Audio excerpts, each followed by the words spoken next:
మిత్రులారా అందరికీ నమస్కారం. ఈరోజు నేను ఒక విషయానికి స్పందించడానికి ఈ వీడియో చేస్తున్నాను. పవన్ కళ్యాణ్ గారి ఆవేదన చూశాను. మన తిరుపతి లడ్డు గురించి మాట్లాడారు ఆయన.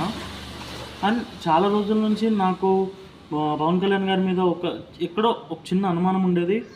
ధర్మం, మన హిందువుల గురించి వచ్చేపాటికి ఆయన ఓట్ల కోసం కానీ దేనికోసమైనా ఒక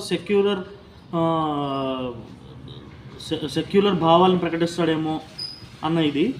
బట్ తను ఈరోజు స్పందించిన తీరు చూసి హిందువుల పట్ల నాకు నిజంగా చాలా ఆశ్చర్యం అండ్ ఆనందం వేసింది.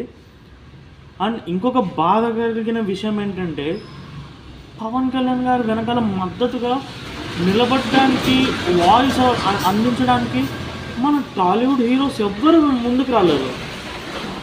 అది చాలా బాధ వేసింది. పవన్ కళ్యాణ్ గారి వెనకాల ఇంత ప్రజాదరణ ఉందని తెలిసాక కూడా మన హీరోలు ఎవరు వద్దులే, మనం ఈ సెన్సిటివ్ టాపిక్ టచ్ చేయకూడదు అని చెప్పి మరి పవన్ కళ్యాణ్ గారికి మద్దతు ప్రకటించలేదా ఏందో నాకు తెలియదు. కానీ మొత్తానికి నాకు ఆ విషయంలో చాలా చాలా బాధ వేసింది.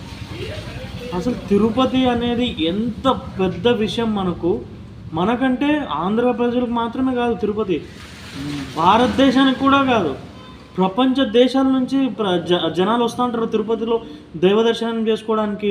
అండ్ అందులో చాలామంది శాకాహారులు ఉంటారు. అండ్ మనం తిరుపతి లడ్డు ఎంత విశిష్టమైనదో మన చరిత్రలో మనందరికీ తెలుసు.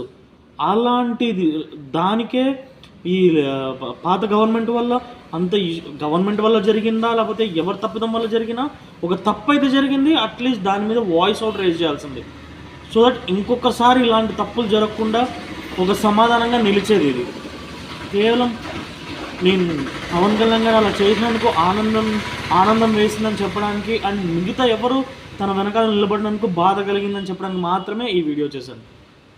Thank you.